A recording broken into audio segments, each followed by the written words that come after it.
two very different takes on a cheesesteak. Up here, I have on this first tray here, one pork tenderloin that I cut on a bias or on an angle, of course, and I pounded it out nice and thin. And these turkey cutlets, you get them in a package. Again, pound them out a little if you like. You want a thicker cut, leave them as is. The peppers and onions, we're gonna get going in a big, well, it's actually kind of a medium skillet. And just let them cook down. You don't want to brown them. I've got this over medium heat. We're just gonna let them slump up, but remain a little bit, with a little bit of a bite to them. So we just want these to kind of mush down, essentially, okay? So we're gonna let these guys get going. And what draws liquid out of everything? Salt.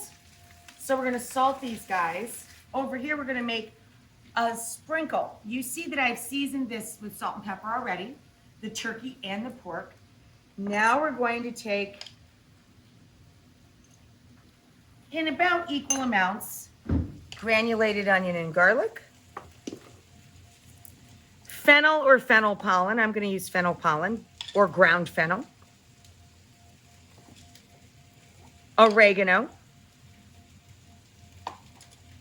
and red pepper flakes or ground red pepper. Here's the flake, here's the ground. Okay, there we go. We're gonna mix this all together. I have never really used this spoon in my life. If you weren't looking at me, I would just stick my hand in there and mix it together. So I'm gonna throw it in my garbage bowl because I'm working with home field advantage here. I'm just gonna roll like I always do with you guys, rolling deep, and is what it is. And we're going to quick cook the turkey or the pork, whichever you're making. The cutlets for our hoagies. And then we'll do it all over again with the pork. Okay, so it's out, and now the pork. Again, this is pork tenderloin. I cut it on a bias, just on a long, thin angle.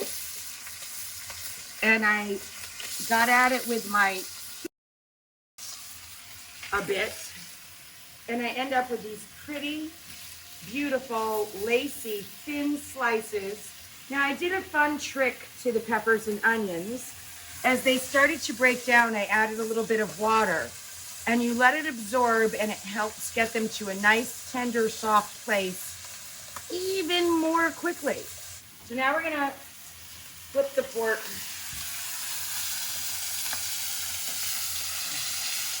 Like I said, these little tiny pieces. Look at that one. Oh, gorgeous. They caramelize, AKA develop their sugars and their flavor, right? Color equals flavor.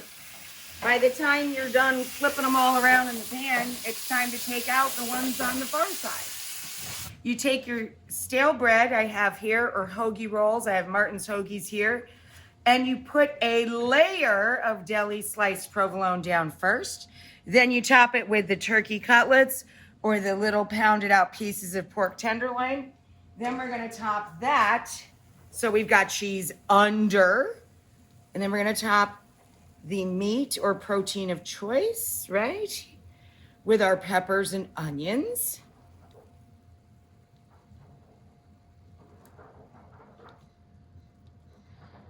And then we're going to top that with the over. Yes, friends, another layer of cheese. So here's our cheesesteak. We're going to add a little giardiniera and hot pepper rings.